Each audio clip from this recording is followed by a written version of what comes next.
Hi there, I'm Dr. Purcell. Welcome today. We are talking about bone density.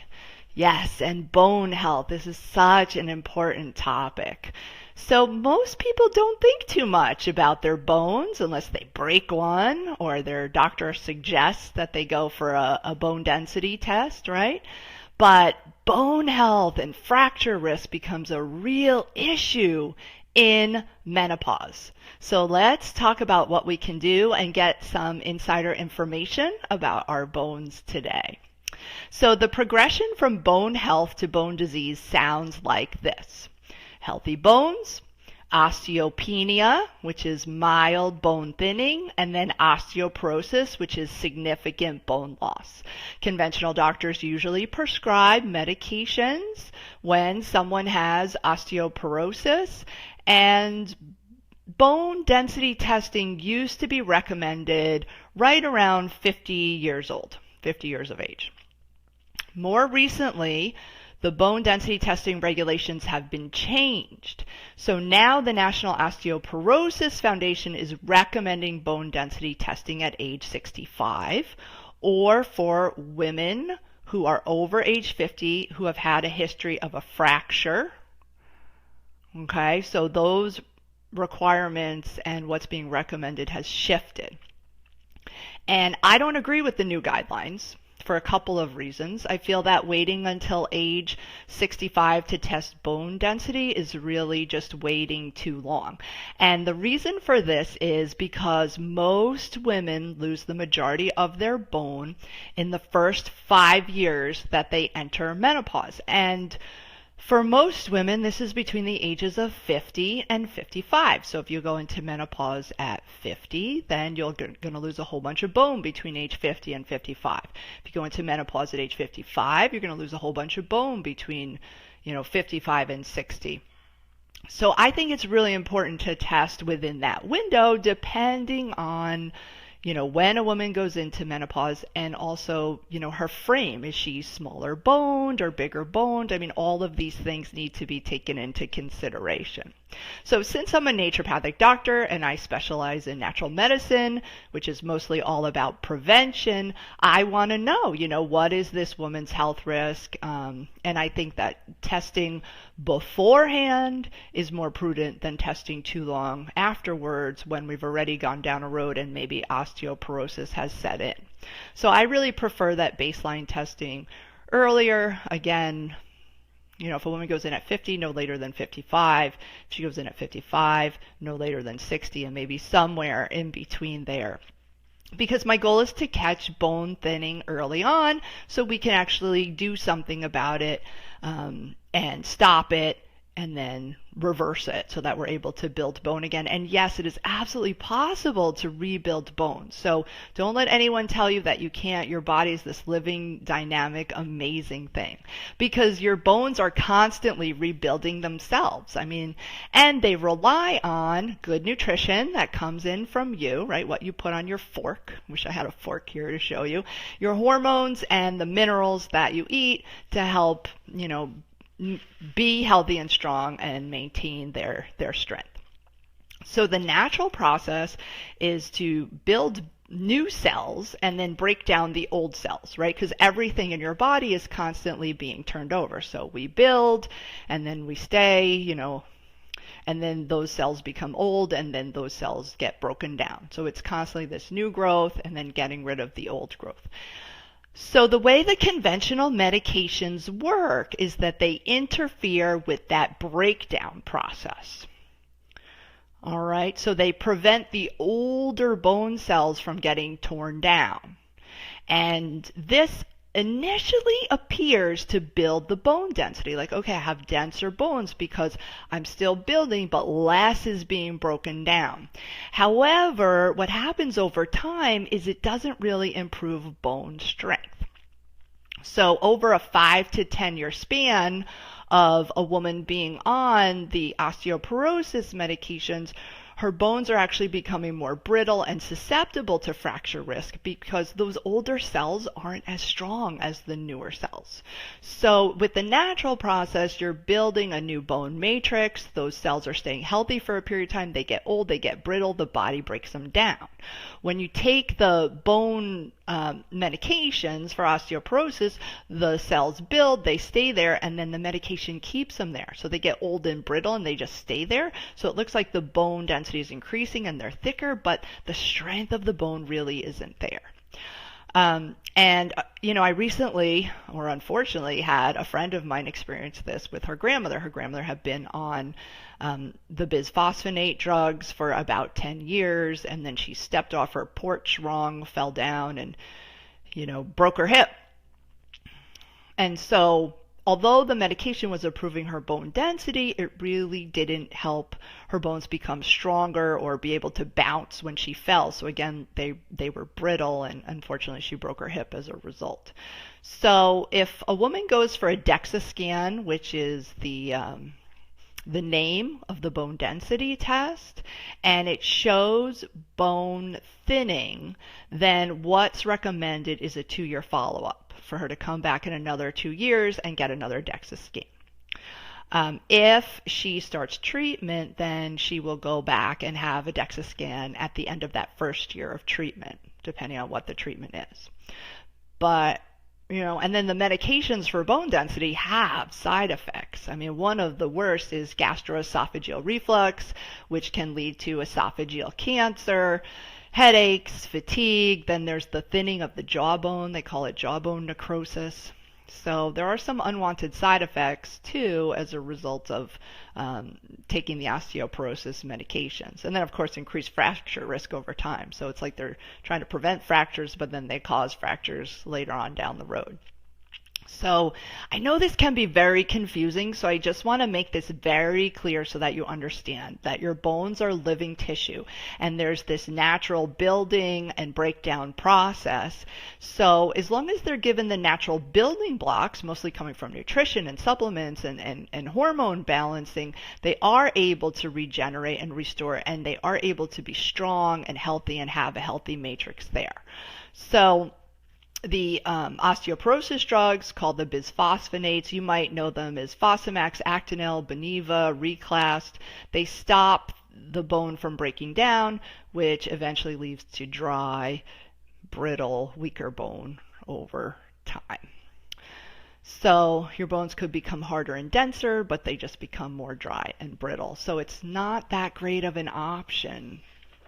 So let's talk about what some of your options are, because it's important to know that you have other options, and there's actually a lot of them with natural medicine. There's a lot that can be done naturally to help rebuild your bones. And I think, when someone comes into my office, what they want to know is, am I able to stop this process, of bone thinning? Am I able to rebuild the bone? And can I do this successfully, naturally, without side effects? And, is this going to work for me? And I can confidently say, to every single one of those, yes, yes, yes, and yes. It does work. So each person has their own unique profile that kind of sets them up for what their bone health is going to be like. But I want to cover 5 things about osteoporosis, the lifestyle risk factors for you to keep in mind when you're thinking about strengthening your bones. And the first is about soda consumption. So if you're a soda drinker, I just want you to listen to this because drinking soda or soda consumption is going to demineralize your bones.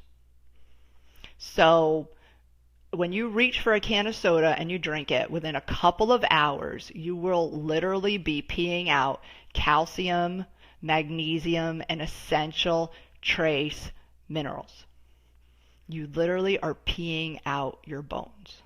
And I know that this is not a nice visual, but I really want to hammer this home for you because it's an important point, and it just depletes you on so many levels. when I was a teenager, I had a job working at a delicatessen, and my boss was about 40 years old at the time, and he was a recovering alcoholic. So he had been dry for about 10 years or so, and so he had just kind of swapped out his, alcohol, and he started drinking Diet Coke instead. So he drank about 4 or 6 Diet Cokes a day, and then one winter he slipped on the ice out back behind the deli and broke his leg in 4 places. And it's like, okay, you slept on the ice, you had a bad fall. I could see you breaking your leg in 1 place. But breaking your leg, a 40-year-old guy, in 4 places, that's demineralization from Diet Coke, for sure. So that story has always stuck with me, and I hope it sticks with you. And, the visual of peeing out your minerals, I hope that sticks with you too, because think about that next time you reach for a can of Coca-Cola. 2, minerals interfere. Medications interfere with your mineral absorption. So some of the most common medications that interfere with this are the antacid medications. So Tums, Prilosec, Zantac, Nexium, Prevacid, the list goes on and on. So as they're blocking your acid, they're also blocking your mineral absorption, and those minerals need to go to your bones. So if we block them and your body doesn't have any, then it doesn't have any minerals to feed your bones with, and that is not good long term. So, taking an antacid here and there, for a couple of months at a time, that's not that big of a deal. But if you take it for 5 years, 7 years, 10 years, that's a big deal for your bones.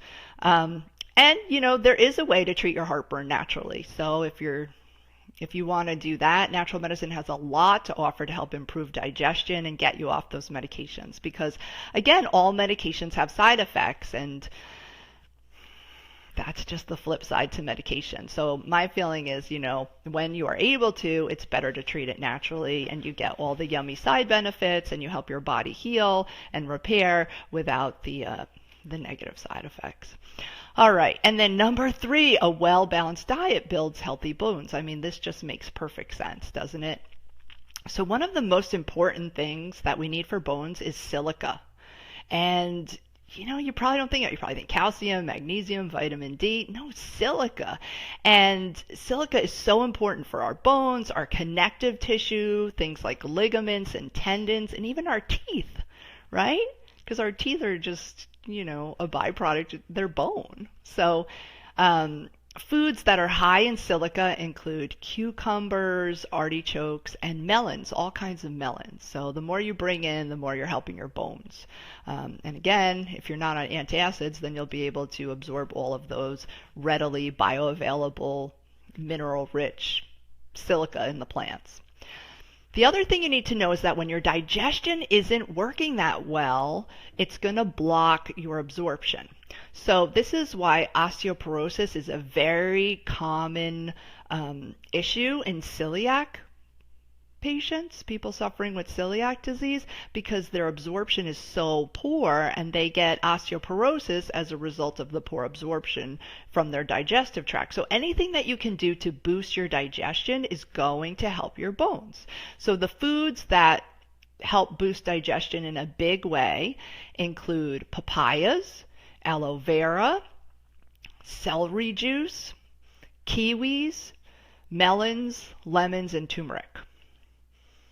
So, by boosting digestion, then the side benefit is that your bones become stronger and healthier. Number 4, weight-bearing exercise. Are you getting your steps in? That's what I want to know. We got to get out there and move it, because if you don't use it, you lose it, right? That's how the saying goes. So some of the best, weight-bearing exercises are just using your own body weight. So doing lunges, doing squats. There are some yoga poses that are extremely helpful for building bones, but also building balance and stability.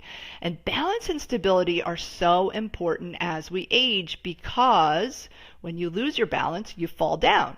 And when you fall down, you have a greater risk of breaking a bone, right? So we want to make sure your balance and stability stay strong and we have healthy bones. So The yoga poses for that would be the tree pose, all of the warrior poses, warrior 1, 2, and 3, and the goddess pose, just to name a few of them. But yoga, even taking a yoga class is so beneficial. Mm-hmm. And then finally, supplements and hormones. So there are a number of supplements that we can replace and replenish that will help with our bones. The most popular are calcium and magnesium. Then there's vitamin D, making sure your vitamin D level is optimized. Optimal vitamin D on a blood test reading is between 50 and 70. The reference range is 30 to 100. So a lot of times if your conventional doctor tests your vitamin D and you're at 32, they won't tell you, and you're just 2 points in the range. And that's not the optimal range of vitamin D. Vitamin K2 is extremely important for bones. Boron, the silica, we talked about strontium. Horsetail is in a lot of formulas. It's an herb because it's extremely high in silica. So back to that silica piece again. So you can talk to your alternative practitioner about the dosages, and if there's a good bone formula out there, there are a lot of them that you could take. And then additionally, bioidentical hormone replacement therapy is extremely valuable for those women who need it in helping to halt bone loss and rebuild bones. So it just depends on your unique situation, which one of these tools, whether it's the supplements or the bioidentical hormones or both, might be used in your particular situation. So I hope that this has helped you understand a little bit more about your bones today. Thank you so much for joining me. I care about you and I want you to have the best, healthiest body that you can have. So take good care and I'll see you again. Bye-bye.